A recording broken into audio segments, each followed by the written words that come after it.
इन मूर्खों ने ये भी नहीं मालूम कि संत कैसे होते हैं। वो बहुत सियाना बनकर अपने मन के अंदर अंदर ये विचार कर रहा है और सोचा है कि मैं अच्छा बेवकूफ सो, छोटी सी बात को सुनकर आंख मीच के 500 किलोमीटर यानी 150-200 मील चले आया और देखियो मेरे को महात्मा मिला। अपने अंतःकरण को कोस रहा है, अपनी आत्मा को कसोट रहा है कि मैं महामूर्ख हूं, किसे होके कहने से और सच मान के इतनी दूर धक्के खाने आ गया। मेरे आज खूब खोटे लगे। अब बंदी छोड़ तो अंतर्यामी थे, उन्हें पहले पता था कि इसके मन में क्या धारणा आली, तो सभी वहां पर जो बैठे मौजूद भगत जन थे उनको सबको भेज दिया किसी ना किसी कार्यवश, और आपको अपने आप को कहने लगे कि मेरे लिए एक बाल्टी पानी की रख जाओ, मैं स्नान करूंगा। तो भगत जियों ने वहां के जो सेवक थे एक बाल्टी पानी की रख गए और महाराज स्नान करने लगे अपना धोती बांध के। स्नान जब कर लिया तो स्नान करने के बावजूद जो सूखी धोती थी दूसरी धोती बदली, तो महाराज जी ने एक उंगली का ऐसे दूर कर ली, हाथ से न्यू कर लिया। ऐसा महसूस हो रहा कि जैसे इसका कोई चोट लगी हुई है। राम राय वहां पर बैठा था, उसको कहने लगा भाई राम राय, प्रथम तो महाराज ने नाम भी नहीं पूछा था उसका कि तेरा क्या नाम है, और उनका स्वाभाविक नाम ले दिया कि राम राय एक बार आना भाई, मेरे हाथ का चोट लगी हुई है और मेरी यह धोती बांध दे। धोती के ऊपर एक और धोती का हिस्सा जिसको अड़बंद कहते हैं रोहतक की भाषा में, हरियाणा की, यानी ये 3-4 जिला में तो ये अड़बंद कैसे, यानी धोती के ऊपर का जैसे समझ लो एक अलग से कपड़ा बांध ले, लेकिन वो कपड़े का ही एक हिस्सा मजबूतीकरण की खातिर बेल्ट की तरह बांधा जाता है। तो वो कहने लगा इस मेरे अड़बंद को आप अपने हाथ से बांध दीजिए, मेरा हाथ काम नहीं करता। अब वो उठ करके और धोती का ऐसे कपड़ा बांध रहा है, तो वह धोती महाराज के शरीर के अंदर से निकल कर और उस धोती के हिस्से का गांठ लग जाती है। अब राम राय ने सोचा कदे तेरे धोखा लग गया हो, फट खोली दोबारा, और सतगुरु ने मुंह एक तरफ कर लिया कि जानू देख ही नहीं रहे हो। तो उसने फिर जल्दी से दोबारा फिर बांधा, फिर इसी प्रकार गांठ लगाने लगा। गांठ बंदी छोड़ गरीबदास जी के शरीर में आकर पार हो गया धोती, और धोती का गांठ लग गई। तीसरी बार फिर किया, तीसरी बार कर लिया। जो बंदी छोड़ कहते हैं राम राय, अरे मैं तो एक साधारण सा व्यक्ति हूं भाई, हम तो एक छोटे से जमींदार व्यक्ति हैं, और आप पे गांठ नहीं लागी रहे, की बात होगी। अब राम राय एकदम सहम जाता है, और को तेरे की ये तो पूर्ण परमात्मा है, ये तो सिद्ध पुरुष है, चरणों में गिर जाते हैं। न्यों का भगवान मुझे मालूम नहीं था, हे सतगुरु हम तो अज्ञानी जीव हैं, मेरे मन की जो धारणा कुछ और थी मालिक, आपने मेरा भ्रम दूर कर दिया। सतगुरु महाराज कहने लगे भाई एक ना भूला दो ना भूली, या भूली सब संसारी। ये सब संसार के उलझेड़ा से तेरा कसूर नहीं भाई। प्रथम तो हम राम नाम नहीं चाहते, राम नाम चाहते भी हैं तो भगत जी हम कुछ और ही धारणा बना रखी है। संत का होना कोई वेशभूषा से नहीं होता राम राय, संत कोई लाल कपड़े पहन लेने तो नहीं हो जाता, गढ़ में माला डालन मात्र से राम परमात्मा का की उपलब्धि उसको नहीं हो जाती, ना ही धोने पर बैठने से भगवान प्राप्ति होती है। परमात्मा की पाने के लिए एक साधारण सा तरीका है जो कि हम बताते हैं। तो वो कहता है सतगुरु मैं इतनी दूर से आया हूं और आपकी अमृतमयी मुखवाणी से, आपकी अमृतमयी वाणी से, आपके मुख कमल से सुनना चाहता हूं मालिक। अगर आप मुझे योग्य समझें तो कुछ सतगुरु समझाने की कोशिश कीजिए। तो बंदी छोड़ ने उसका नाम झुमकरा रख दिया कि झुमकरा। भाई झुमकरा क्यों रखा उसका नाम कि उसका मन झूम रहा था, वो डगमग था बेचारा, बहुत विचलित था, तो इसलिए उसको झुमकरा कहा। तो यहाँ कहते हैं वो था विष्णु उपासक थे राम राय जी। क्योंकि पंजाब के अंदर भी बहुत उपासना भगवान विष्णु कृष्ण जियों की यानी 90% अब भी हो रही है। तो यहां बताते हैं कि ले राम राय मैं तुझे समझाता हूं परमात्मा के बारे में। अथ झुमक रे पृष्ठ नंबर 670 सतगुरु गरीबदास महाराज की वाणी के ग्रंथ साहिब का पृष्ठ नंबर 670। नाभ कमल में बैठिए रे झुमकरा, चल बंक नाल के घाट सुनो रे झुमकरा। अब शरीर के अंदर प्रवेश करके उसकी सूरत को अपनी शक्ति से सतगुरु महाराज कहते हैं कि नाभ कमल में बैठिए रे झुमकरा, चल बंक नाल के घाट सुनो रे झुमकरा। नाभि कमल अंदर सूरत समो और नाभि कमल है सुंडी के पीछे ने, इसमें चलिए और वहां से फिर बंक नाल एक नाड़ी से पतली सी उसके महा का प्रवेश जब ये सूरत करती है वह नाड़ी सुरंग के समान लगती है। जैसे दूरबीन को उल्टी तरफ से देखा इतनी होती है, वह कम से कम 20 फुट लंबी नजर आ कर है और बहुत चौड़ी नजर आएगी दूरबीन। हम ये लेवल मशीन होती थी हमारे महकमे में, उसको जब उल्टी तरफ देखते थे वह इतनी होती है एक बिलांत की, और उल्टी तरफ से देखते तो वह कम से कम 10 फुट की इतना चौड़ा लंबा उसका विस्तार नजर आया करता था उस लेंस के कारण। इसी प्रकार जब ये आत्मा ये जीव उस बंक नाल में प्रवेश करता है तो फिर ऊपर को यानी इन हड्डी के बिल्कुल साथ साथ अंदर की तरफ रीढ़ की हड्डी जिसको मेरुदंड भी कहते हैं, इसको कड़का बांस भी कहे से, इसके साथ साथ से अंदर की तरफ चलती है। उसमें काफी बंक है, ऐसे नो मोड़ के कभी यूं भी घूम जाती है मेरुदंड के साथ से, कभी सीधी चल रही है, कभी यूं मुड़ जाती है, कभी यूं घूम रही है। इसको बंक नाल कहते हैं। ये कई प्रकार की हैं। इस हर एक शरीर की न्यारी न्यारी बंक नाल है।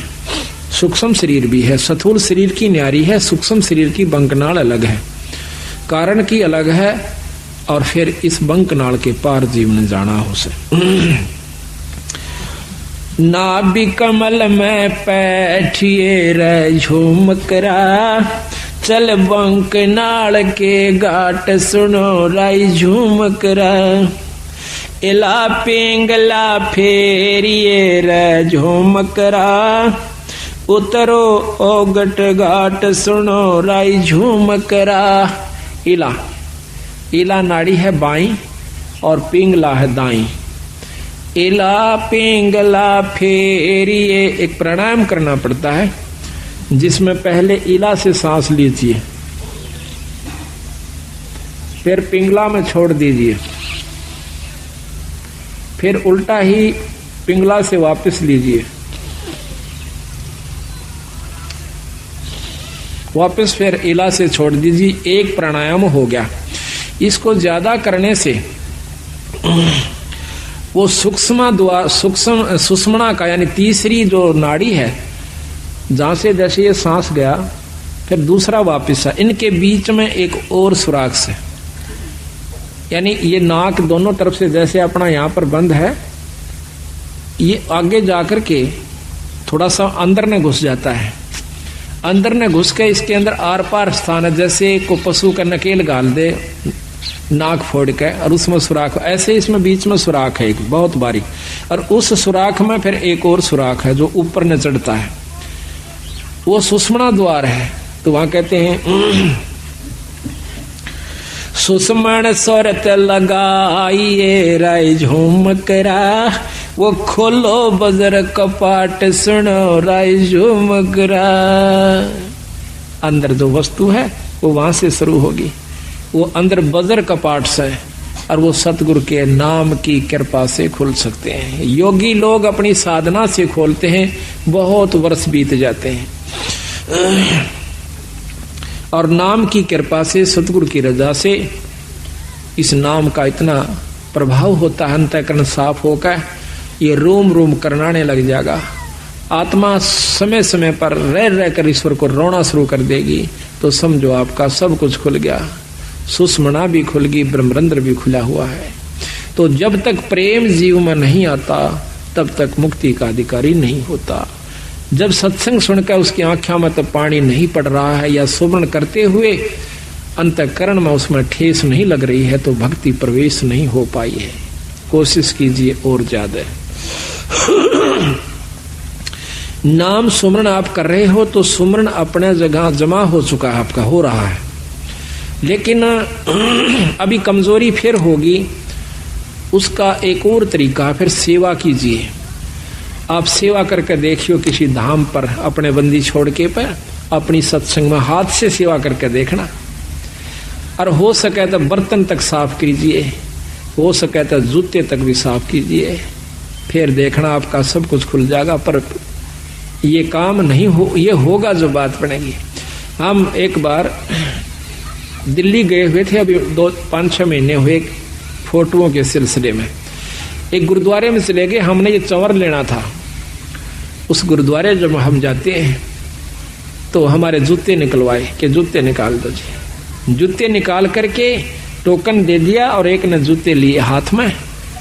प्रथम तो उसने साफ किए, माथे से लगाए, फिर दूसरे को दे दिए कि वहां रख दिए, फिर उसने अपने रुमाल से जो लाया हुआ था साथ उससे साफ किए।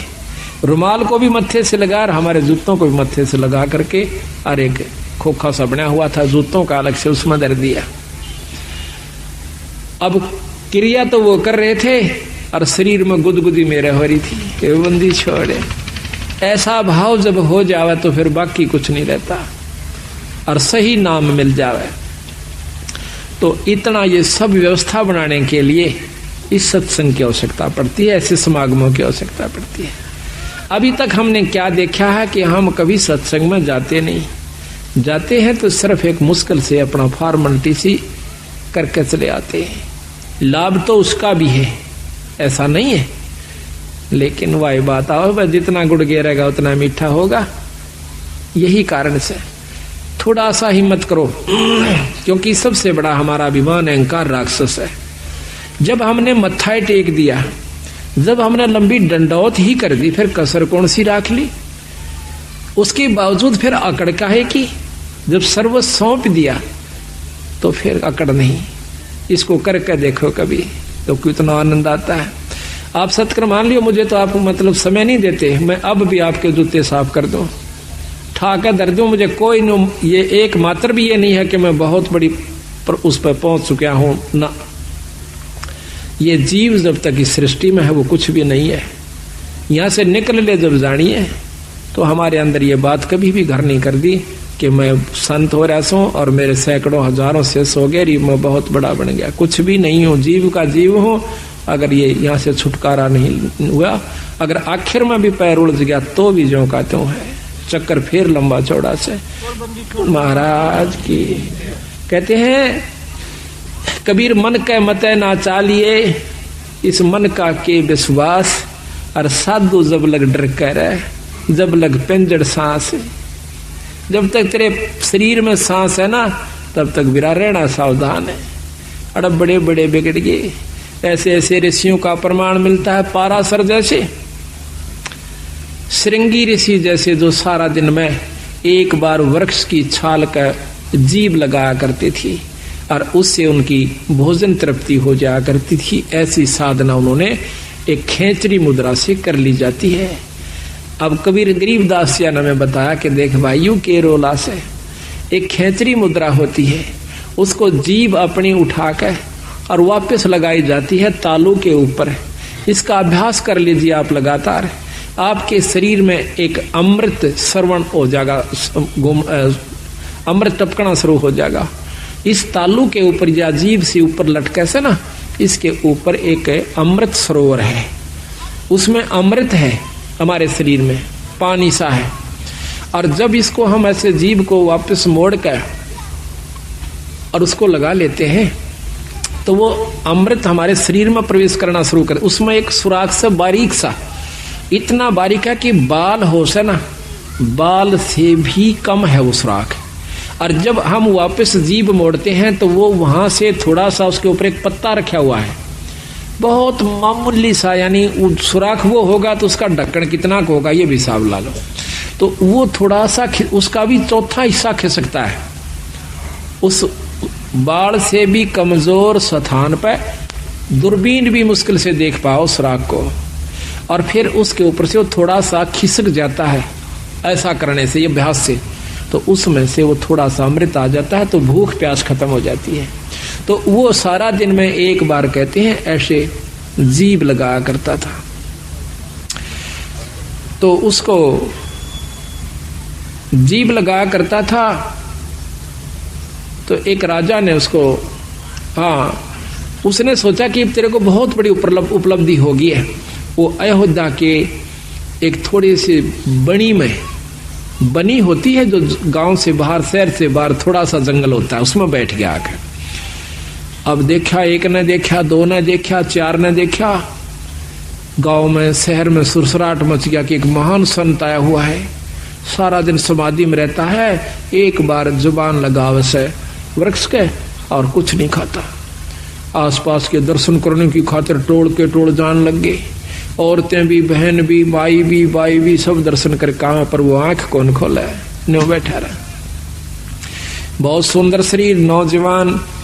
कहते हैं राजा दशरथ की लड़की शांता नाम था उसका। राजा दशरथ के शांता होने के बाद कोई पुत्र प्राप्ति नहीं हुई। कौशल्या से उत्पन्न हुई थी, बड़ी लड़की औरत से, कैकेयी से, ना कौशल्या से। तो उसके बाद कोई संतान नहीं हुई। तो कौशल्या जवान हो, शांता जवान होगी थी, वह भी देखने जाया करती थी ऋषि ने। तो उसने क्या किया, राजा की लड़की थी, और तो डरे थी, पर राजा की लड़की थी, उसने क्या किया, शहद लेगी साथ में। जहां पर भी उस ऋषि ने ऐसे जवान लगाई, उसने देख लिया, वहां पर थोड़ा सा शहद लगा दिया पहले से। जब ऋषि ने अगले दिन उस पर जुबान लगाई, फिर शांत हुआ। अगले दिन फिर लगा दी, फिर शांत हुआ। तीसरे दिन उसने आंखें खोल ली, सामने शांता बैठी है। तो वो भोजन भी साथ बना के ले जाया करती कि जिस दिन आंख खोले महाराज को मैं भोजन कराऊंगी। भोजन करा दिया। कहने का तात्पर्य यह है कि आखिर में श्रृंगी ऋषि और शांता का विवाह हो जाता है। राजा दशरथ विवाह से मना करता है कि मैं ब्राह्मण के घर में क्षत्रिय को नहीं, क्षत्रिय की लड़की का शादी नहीं कर सकता। शांता उनके साथ चली जाती है, रामचंद्र जी की बहन। तो महाराज कहते हैं श्रृंगी ऋषि से वन में मोहे, यानी इस मन का कोई भरोसा नहीं। सतगुरु महाराज कहते हैं सावधान रहने में फायदा है। तो साधु जब तक लटक रहे, जब लग पिंजर श्वास, जब तक अपने आखिरी शरीर में भी को थोड़ा बहुत भी रह रहा है, तब तक बच के रहने में फायदा से, ना जानिए कब और के को मत पैदा कर दे, वह मन खुद काल है। तो यहां बताते हैं कि वो खेचरी मुद्रा करने से उसमें ये शक्ति आ जाती है शरीर में, तो फिर परमात्मा प्राप्ति नहीं है उससे। हम उसी को ये मान लेते हैं कि इसको बहुत लाभ हुआ, ये बहुत बड़े संत है। अब देखिएगा, इस कुत्ते ने एक बार इसको रेन लाइए भगत जी, एक टूक गेर दे, और इसकी ये फिल्म लेना भगत जी, इस कुतिया की। अब इसको देखकर भी कालजा नहीं हिलता है, एक रोटी गेर दो इसको, वो आप जाना भगत जी वहां पर, वो फिल्म कुत्ती की देख पूरी अच्छी तरह उसकी खाज लगी हुई है, के हाल हो रहा है इस बेचारी का। और ये भी कभी मनुष्य शरीर में थी, ये कभी प्राणी भी होगी, पटरानी भी होगी, आम औरत भी रही होगी, मनुष्य भी रही होगी। आज इसकी के हालत हो रही से, एक टूक की खातिर, एक रोटी खातिर या दर दर भरम रही है। और हम अब भी आंख नहीं खोलते, इतना ज्ञान होए पाछे भी, तो भाई बहुत कमजोरी में सो आप। तो महाराज कहते हैं सुषमण स्वरत लगाइए राय झूमकरा, वो खोलो बजर कपाट सुनो राय झूमकरा, काया नगरी जद बस राय झूमकरा, जद घर आवे आठ सुनो राय झूमकरा। ये काया नगरी जब बसेगी, जब भगवान भजन के काबिल होगी, जब इसमें सील, संतोष, विवेक, अक्षमा, भाव, भक्ति, नम्रता, दया, ये 8 प्रकार की व्यवस्था उत्पन्न हो जाएगी, अहंकार खत्म हो जाएगा। काया नगरी जद बसराई झूमकरा, जद घर आम 8 सुनो राई झूमकरा, 12 बांध लगाइए राई झूमकरा, नक सरवर पे ध्यान सुनो राई झूमकरा, शंख पदम उजियार है रे झूमकरा, जहाँ कोट कलास सिभान सुनो राई झूमकरा। फिर उस ईश्वरीय शक्ति का आप दर्शन कीजिए।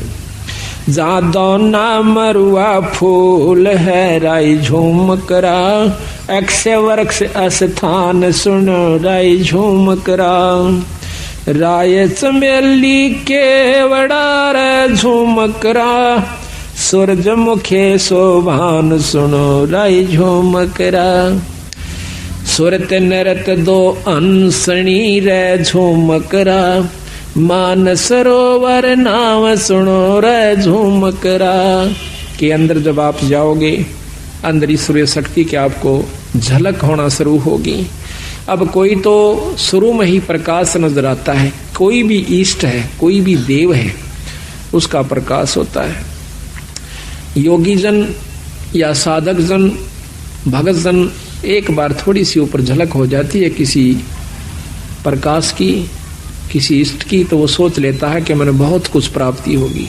तो कहते नहीं, अभी तो बहुत ऊपर जाना है। जैसे 0 के बल्लभ का भी प्रकाश होता है और 60 के बल्लभ का भी प्रकाश होता है, 100 का भी, मरकरी का भी, 1000 वाट के का भी, पर उसमें अंतर होता है।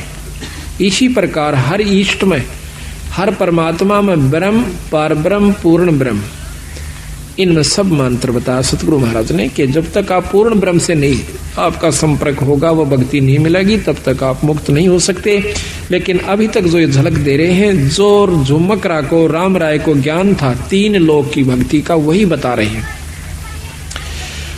अनभय मालन ओह तेरी रे झुमकरा, फूलन सेज बिछाई सुनो राई झुमकरा, छतर सिंहासन श्वेत है रे झूमकरा, पलकों चौरा डुराई सुनो राई झूमकरा, अरस देवंगना गाँव ही रे झूमकरा, अनहद सबद घमोड़ सुनो रे झूमकरा, बिन पग का जा पंथ है रे झूमकरा, मकर तार की डोर सुनो राई झूमकरा, और कहूँ कुछ और है रे झूमकरा, बिन देही का देव सुनो रे झूमकरा, स्वर्ग रसातल में बसे रे झूमकरा, जाके कर ले सेव सुनो राई झूमकरा,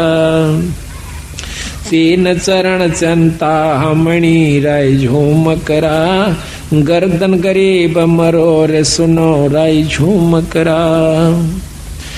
इस प्रकार सतगुरु महाराज उनको बता रहे हैं कि भाई इस प्रकार आप अंतःकरण में जा, अपने अंदर में, शरीर में प्रवेश कीजिए, फिर उस ईश्वर का, ईश्वरीय शक्ति का आप लाभ लीजिए।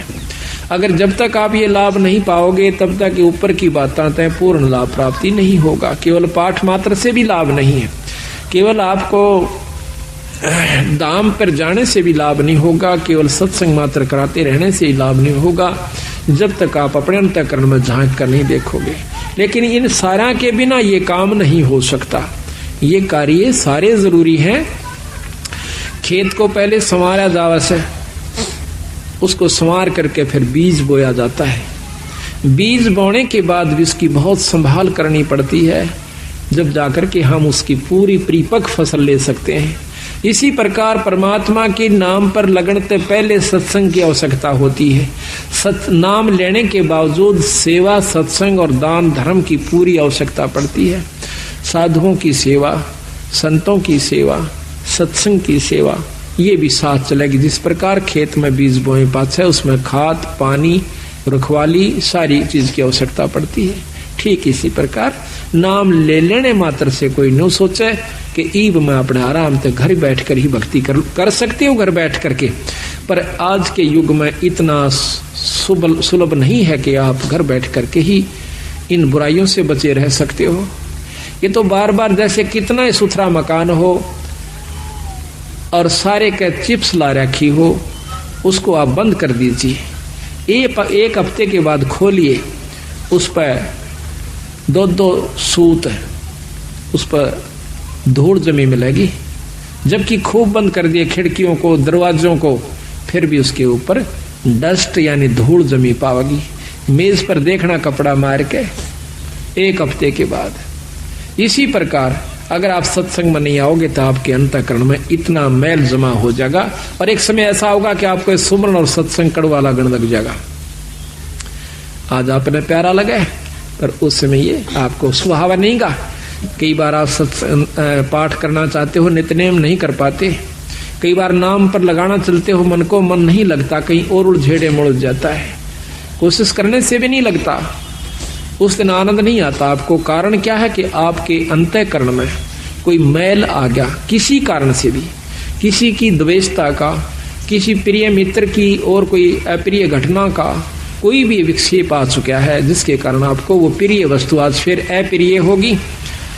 तो इसी प्रकार सत्संग में आने से जानकारी होती है कि ये कोई काहू का है नहीं, झूठा संगी साथ या कोई किसी का नहीं। कबीरा चिंता तो सतनाम की और ना चिंता दास, और जय कोई चिंता नाम बिना वह काल की फांस। ये काल की पास है, काल इसको फंसा के रखने की खातिर उसके मन में सो विक्षेप क्रोध अहंकार या कोई चिंता फिक्र बनाए रखे कि कहीं ये भक्ति भाव में ना लग जाए। तो उस दिन और ज्यादा भक्ति करे, परमात्मा का नाम लेवे, कोई किताब धार्मिक पढ़ लेवे, अपने गुरु से मिलन की कोशिश करे, संत से मिलन की कोशिश करे, आसपास कोई सत्संग हो तो उसमें जाने की कोशिश करे, ताकि आपके मन का जो अंतःकरण के अंदर जो विकार आया हुआ है वो ठीक हो जाए। घर में नहीं ठीक हो सकता, या तो सुमरण अधिक करे, ना चाहते हुए भी करे उस सुमरण को, उस दिन फिर आप ठीक हो जाओगे। इसी प्रकार सत्संग की आवश्यकता पड़ती है। तो ये बहुत लंबा प्रकरण कबीर साहब ने दिया है, गरीबदास जी ने दिया है, उनके बारे में जो मकरा को बताया है। इन्होंने ऊपर बताया कि इससे ऊपर एक और शक्ति है भाई, वो क्या है? ब्रह्मा विष्णु में से, क्योंकि वो खुद भी विष्णु उपासक थे राम राय जी। सकल भेद तो से कहूँ रे जो मकरा, सुनियो शब्द संदेश सुनो राजो मकरा। अब ये योगियों का मार्ग तेरे बस का कोना भाई राम राय। ये ना तो आप ऐसा साधन अपना सकते, ना इतना समय आपको मिल सकता। अब बताता हूं सही भेद। एक शब्द संदेश, गुरु से उपदेश लिए पूरे संत है, नाम वो भी हो जो वही हो जो कि जो प्रमाणित है। फिर वो गुरु के पास वो सार नाम हो, और सार नाम के बाद आपको शब्द प्राप्ति करवावे। सार नाम के बाद शब्द का नंबरा होगा। तो जब तक शब्द प्राप्ति नहीं होती तो भी आप पूर्ण मुक्ति के अधिकारी नहीं हो पाओगे। तो इतना गजब काम है। तो महाराज कहते हैं सकल भेद तो से कहूँ रे झूमकरा, तुम सुनियो संत संदेश शब्द संदेश सुनो राय झूमकरा। इन नैना दिखलाइए रे झूमकरा, कैसा है वो देश सुनो राय झूमकरा। अब बंदी छोड़ कहते हैं कि ना तो इतना समाधि यानी ये कोशिश करने की आवश्यकता प्राणायाम आदि की, मेरे शब्द में मेरे नाम में वो शक्ति आपको इन आख्यात नो का नो आंख खुली है और सुरत सतगुरु के चरणों में जा चुकी होती है। इसको सहज समाधि कहते हैं। ये मेरे नाम में शक्ति है, मेरे शब्द में शक्ति है। सकल भेद तो से कहूँ राय झूमकरा, सुनियो शब्द संदेश सुनो राय झूमकरा। इन नैना दिखलाइए रे झूमकरा, कैसा है वो देश सुनो रे झूमकरा। पल नीचे पल ऊह परे रे झूमकरा, तामद नरक निहार सुनो राय झूमकरा। अजर नजर आवे नहीं रे झुमकरा, खेले अदर अदार सुनो राय झुमकरा।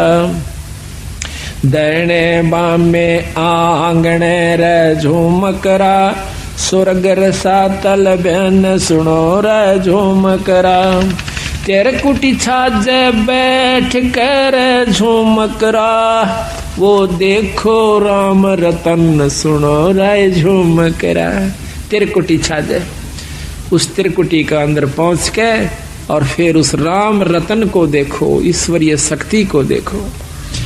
सनकादिक नारद रटे रे झुमकरा, ये रट ब्रह्मा विष्णु महेश सुनो रे झुमकरा। अब अपने उसको बताते हैं सतपुरुष को कि जिसको ब्रह्मा विष्णु महेश भी जिसका नाम जपते हैं, उस शक्ति को उससे संपर्क बना भाई। सहस फुना मुख गावई रे झुमकरा, ये ध्यान धरत है शेष सुनो रे झुमकरा। नैन रख रे झुमकरा, ये बगल बिदा को देख सुनो रे झुमकरा। नैनो ही में नैन रख रहे झुमकरा, नैनो में अपने सुरत के नैन को अंदर जो अंतःकरण के नैन से मिला। दास गरीब अतोल है रे झुमकरा, अवगत पुरुष अलेख सुनो राय झुमकरा।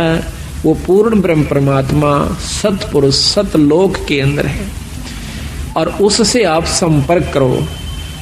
ऊपर क्या क्या चीज बताई महाराज ने कि सतलोक में क्या है। अदर सरोवर अदर हंस रे झुमकरा, अदर नदी परवाह सुनो रे झुमकरा।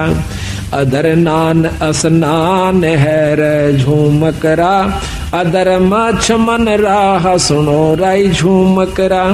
अदर बाग बेले बने रे झुमकरा, अदर फूल गुंजार सुनो रे झुमकरा। अदर समाधि लाई ये रे झुमकरा, अदर देख दीदार सुनो। और ऊपर समाधि लाइए फिर आपको क्या क्या चीज दिखाई देंगे। अधर राग रंग होते है रे झुमकरा, अधर रास बेलास सुनो राय झुमकरा। अधर सरा साहेब धनी रे झुमकरा, अधर चौर खैवास सुनो रे झुमकरा। अधर नगर अवगत बस रे झुमकरा, अदर वृक्ष विस्तार सुनो रे झुमकरा। अदर सुराही फिरत है रे झुमकरा, अदर होवे जोनार सुनो रे झुमकरा। अदर पाक प्याले फिरे रे झुमकरा, अदर बसे मतवार सुनो रे झुमकरा। अदर बीज भूमि अदर रे झुमकरा, अदर तमाम जुहार सुनो राय झुमकरा।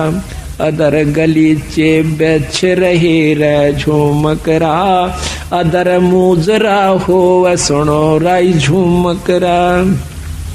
दास गरीब अधर बसो रे झुमकरा, अदर सुरत पेरो सुनो राय झुमकरा।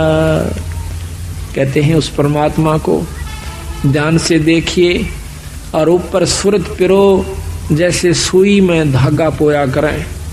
कितनी सावधानी से उसको करना पड़ता है। तो इस प्रकार सुरत को महाराज कहते हैं ऊपर पिरो। तो जब उस राम राय की बहुत लंबा प्रकरण से आध पौन घंटे का मार्ग बहुत न्यारे न्यारे विस्तार से सतगुरु महाराज ने इसमें दे रखा है। हर चीज के हर पहलू के ऊपर उसको बताया। फिर वो प्रश्न करता है कि महाराज कि हमने तो ब्रह्मा विष्णु महेश इन्हीं शक्तियों की जानकारी थी, लेकिन महाराज आपने तो बहुत कुछ बताया है, इसके बारे में हमें ज्ञान नहीं। तो क्या कहते हैं, भाई पूरब देश हमारे है रे झुमकरा, कोई न जाने भेव सुनो राय झुमकरा। गगन मंडल में रहत है रे झूमकरा, बिन देही का देव सुनो रे झूमकरा। अनहद जंग बजावहीं रे झूमकरा, है जंदा जगदीश सुनो रे झूमकरा। सिर पर सायब सत्य है रे झूमकरा, आया बिस्वे बीस सुनो रे झूमकरा। इस प्रकार महाराज ने बताया है कि वो परमात्मा सतपुरुष उस सतलोक में रहता है जिसके पढ़ने से जीव की, जिसको पाने से जीव की पूर्ण मुक्ति होती है। फिर उसने पूछा है राम राय ने कि महाराज भगवान विष्णु और भगवान शंकर, ब्रह्मा जी, माता जी, ये भी परम शक्तियां हैं। उन्होंने बताया कि हाँ शक्तियां हैं, पर भाई ये तीन लोक की परम शक्तियां हैं, ये तीन लोक के मालिक हैं, तीन लोक के अंदर ये पूर्ण समर्थ है। पर तीन लोक की जो व्यवस्था है इस ब्रह्मांड की वो सुन लीजिए। अपने किए हुए कर्म का जीव भोग भोगता ही रहेगा, जन्म मरण भी होता रहेगा, आपकी मुक्ति नहीं हो सकती। तो राम राय कह नहीं महाराज, मुक्ति तो चार, चौथी मुक्ति, चार मुक्ति हो जाती है। तो चारों मुक्तियों का वर्णन करते हुए बंदी छोड़ कहते हैं कि चौथी मुक्ति के योगी जन कहाँ जाते हैं? परम चौथी मुक्ति है, वो ब्रह्मलोक में चले जाते हैं। और आप पढ़ के देखिए, इसमें शक्ति पुराण में साफ लिखा हुआ है। और सुख सागर है एक बहुत अच्छे संत के द्वारा रचित, उसने लिखा है कि जो योगी जन बहुत अच्छी समाधिस्थ होकर के और बहुत अच्छी साधना कर लेते हैं, वो ब्रह्मलीन हो जाते हैं। ब्रह्मलीन कैसे होते हैं? ब्रह्मलोक को चले जाते हैं, जो निरंजन का लोक है, जिसको महास्वर्ग कहते हैं। उसमें अपनी की हुई कमाई को खाए के कोई 10 लाख वर्ष, कोई कई युगों तक, और चौथी युग मुक्ति ऐसे होती है जब तक ये महाप्रलय नहीं होती तब तक वो स्वर्ग में रहेगी वो जीवात्मा। और जब उसकी चौथी मुक्ति खत्म हो जाएगी वो फिर जीव रूप के अंदर इस मृत मंडल में ऐसे ही चक्र काटेगा जिस प्रकार आज हम काट रहे हैं। तो राम राय कहने लगा महाराज इसका कोई समाधान नहीं है कि ये जीव मुक्त हो जा। अक है भाई, पर वह कड़वी दवाई है, तुम ले नहीं सकते। है आसान पर कड़वी दवाई है। कड़वी क्यों महाराज? कड़वी न्यू है कि तुम जिस रंग में रंग चुके हो इससे ऊपर नहीं उठ सकते। हम इन शक्तियों का आदर करते हैं, हम इन शक्तियों का यथोचित आपको लाभ व स्थान बता रहे हैं और वही आपके शास्त्र बता रहे हैं। और फिर हम यहाँ से कति छुटकारा आपको दिवा करके और अपने लोक में ले जाएंगे, सतलोक में। वो कहा महाराज सतलोक वो सचखंड सुन्यासी, हाँ सचखंड वो कौन सा है? कि वही विष्णु लोक सचखंड है। हाँ वो भी सचखंड है, विष्णु लोक भी सचखंड है, वो सतलोक है। लेकिन असली देखो राजधानी तो चंडीगढ़ भी है और राजधानी दिल्ली भी है। तुमने राजधानी शब्द सुना है पर उसकी जानकारी को ना कि राजधानी चंडीगढ़ में किस शक्ति की स्थान वास है और दिल्ली के अंदर किस शक्ति का वास है।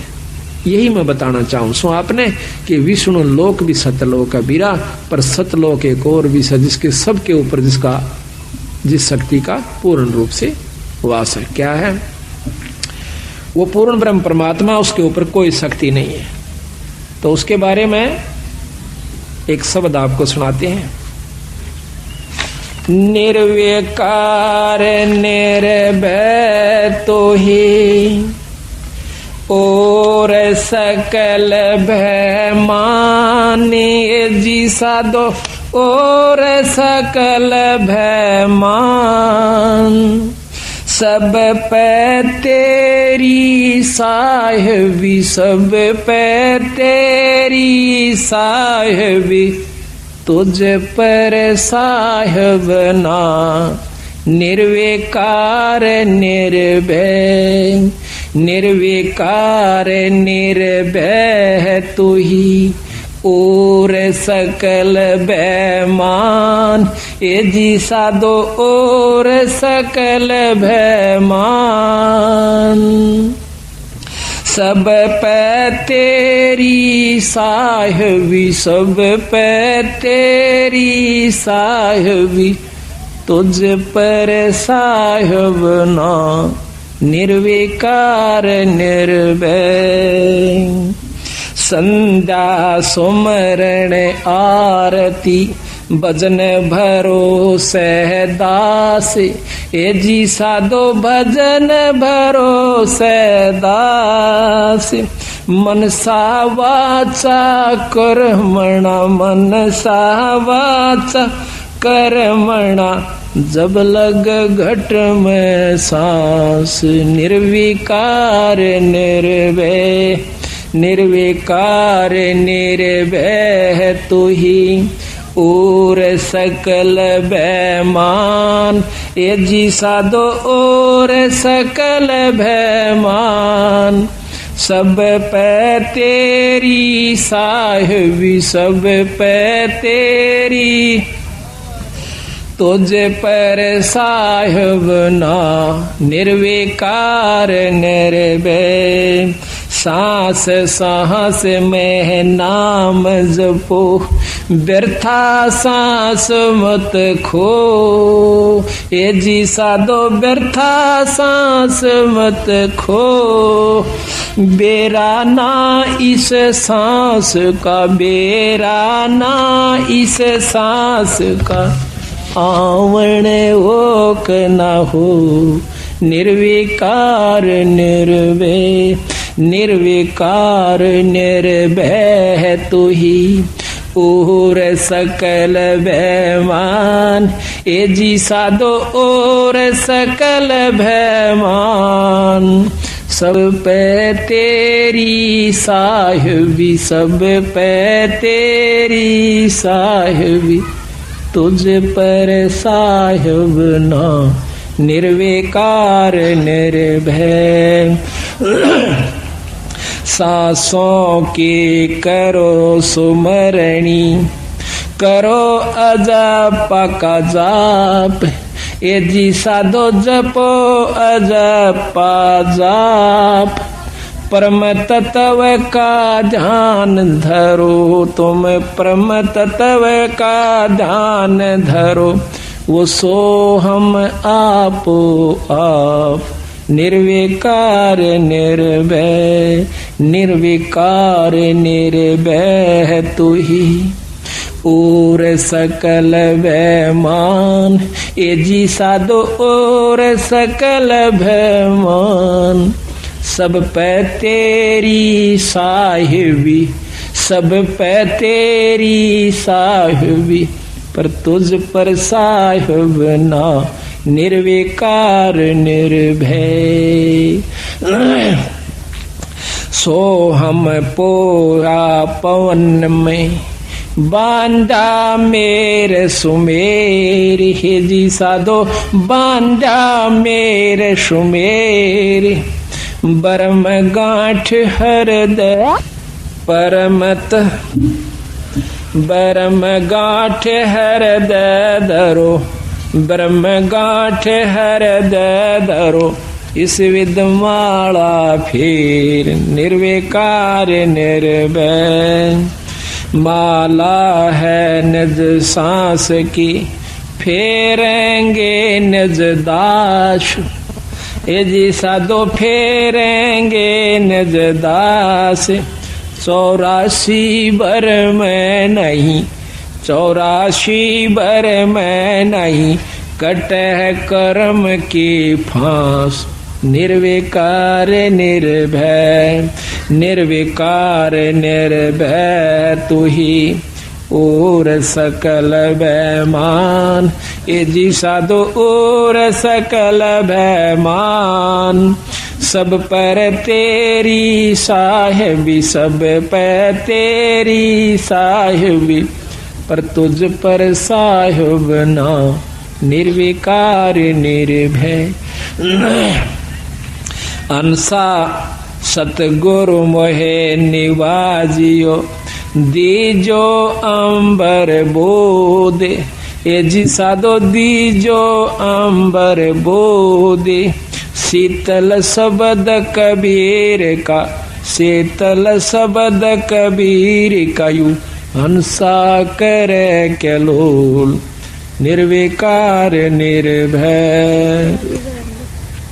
हंसा मत डरियो हो काल से, अब बंदी छोड़ कहते हैं, हंसा मत डरियो हो काल से, करो मेरी प्रतीत, ये जी साधो करो मेरी प्रतीत, अमर लोक पहुँचाहियो, अमर लोक पहुँचाहियो, चले सो भव जल जीत, निर्विकार निर्भय, निर्विकार निर्भय तू ही और सकल भयमान, ए जी साधो और सकल भयमान, सब पे तेरी साहिबी, सब पे तेरी साहिबी, तुझ पर साहिब ना, निर्विकार निर्भय।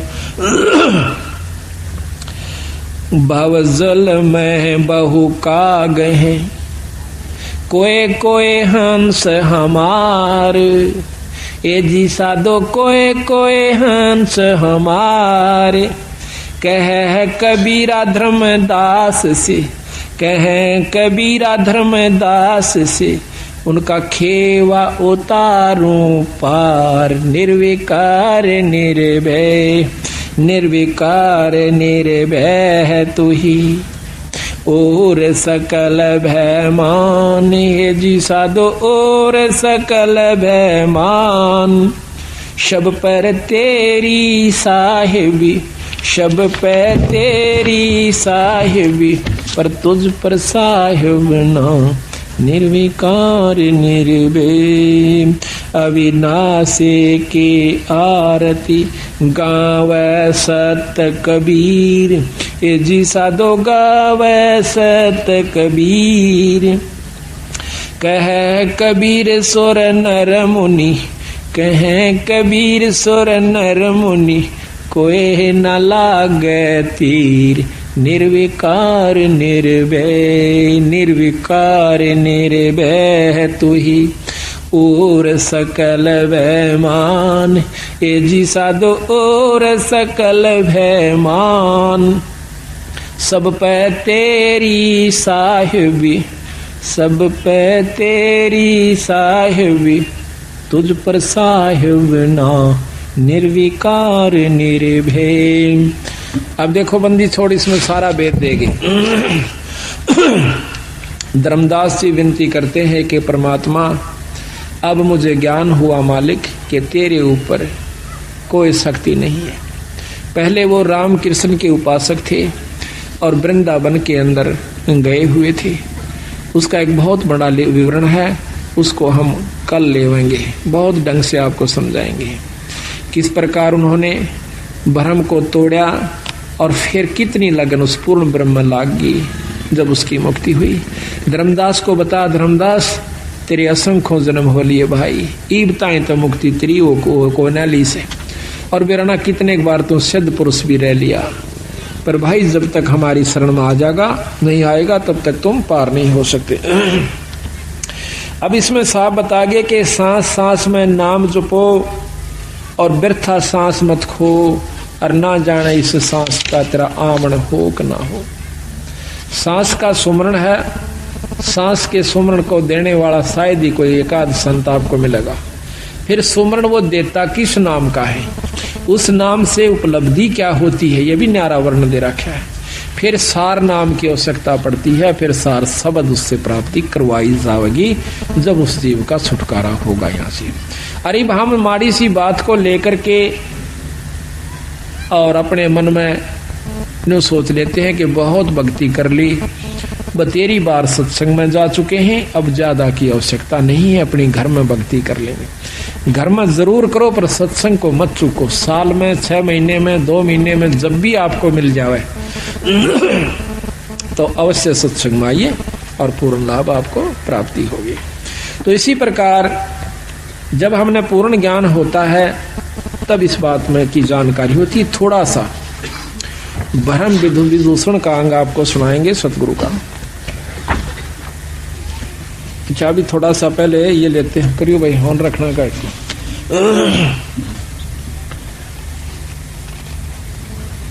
आदि पुराण आपको सुनाते हैं, कुछ अंश का, सारा तो नहीं सुना सकते क्योंकि उसका थोड़ा थोड़ा आपको भेद दिया जाएगा।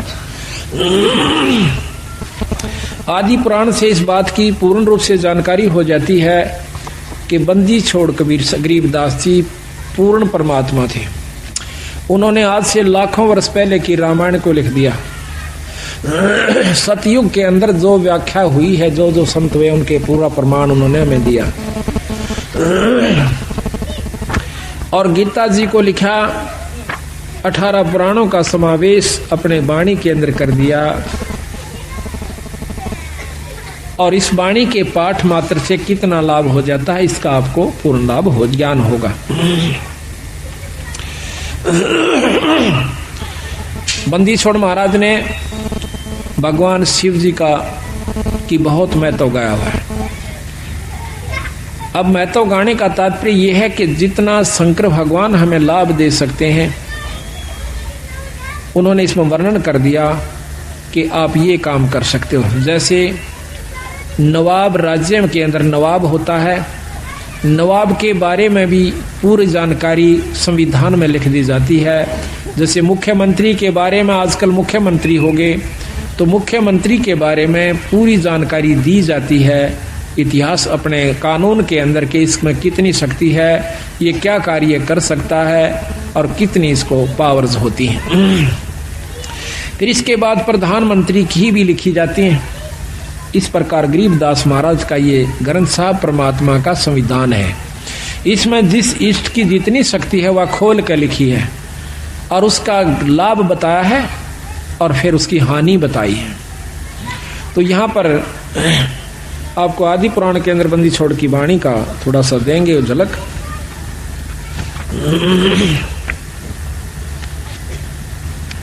अब थोड़ा सा रामायण का झलक आपको सतगुरु की वाणी के अंदर। रामचंद्र और लक्ष्मण आए, भरत शत्रुघ्न पृथ्वी पर धाये। जाके नाम से लातर जाई, जाकी नारे हरी रे बाई। कि जिनके नाम से पत्थर तिर गया और उसकी पत्नी को उठा लिया गया।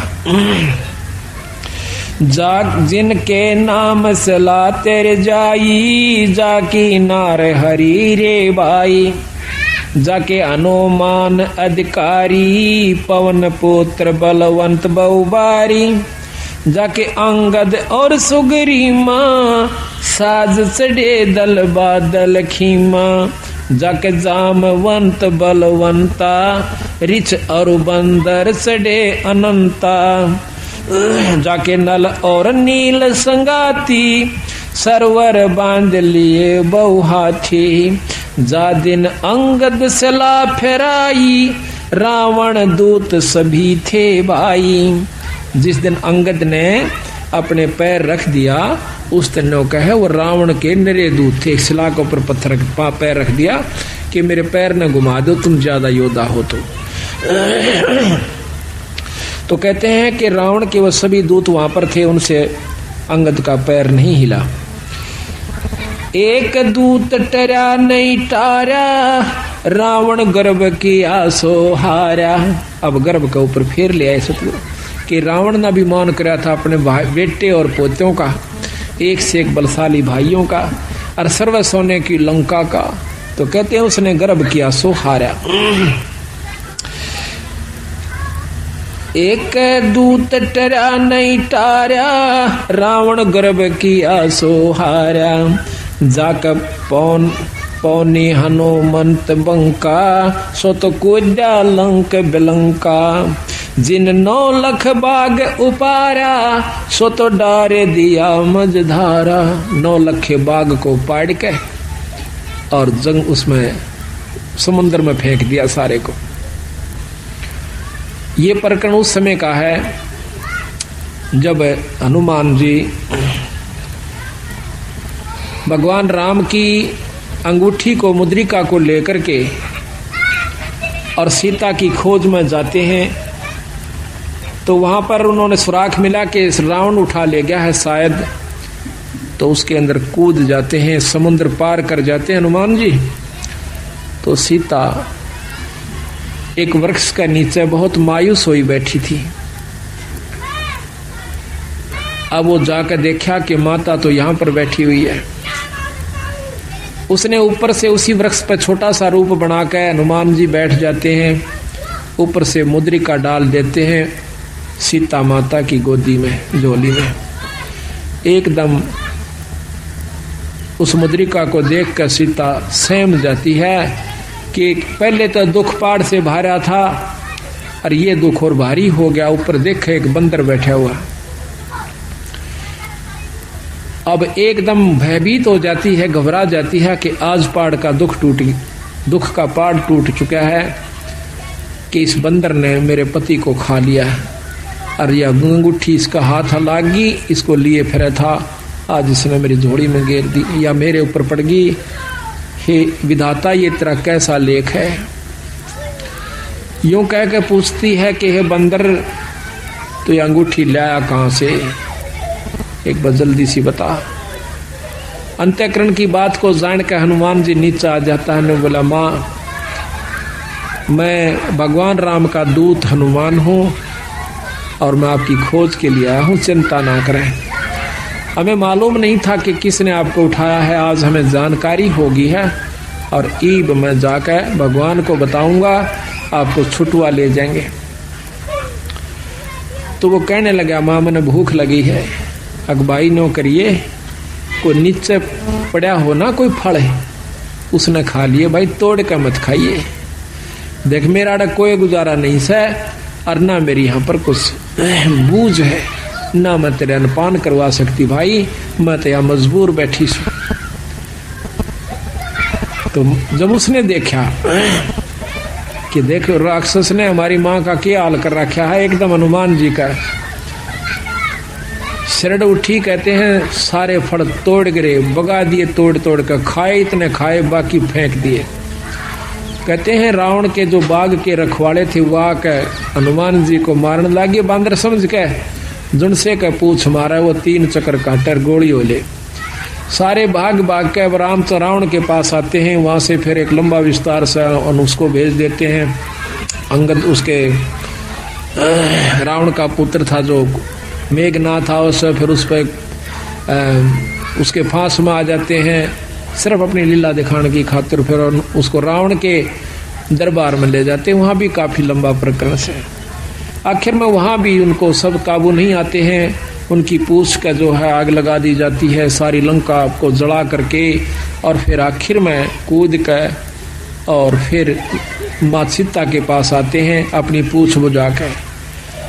वानो बोली रे तने के चाड़ा कर दिया हनुमान, मेरा तो पहले 2 पायन जगह नहीं थी। अरे भाई मन तो जीर्ण नहीं देंगे, आइयो सो मत आइयो, इतना तो मन खत्म कर देंगे। अक नहीं माँ, इनमें इतनी हिम्मत नहीं है कि ये आपको कुछ कह दे, आप चिंता मत करो, मैं ईब आया और यो गया और बहुत जल्दी आ रहे हम।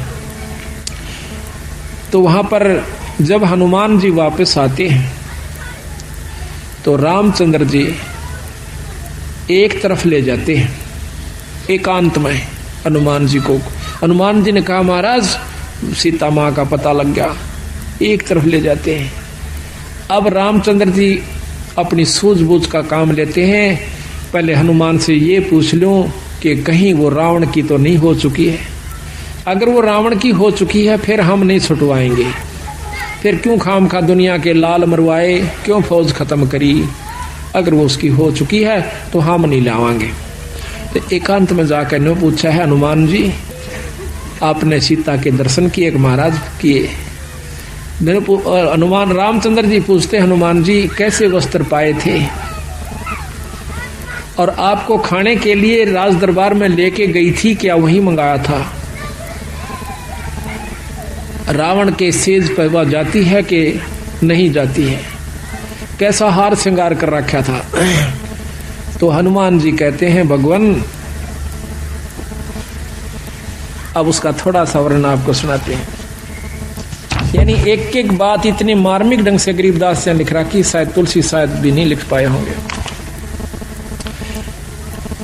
यहां पर रामचंद्र जी प्रश्न करते हैं, हनुमान जी उत्तर देते हैं।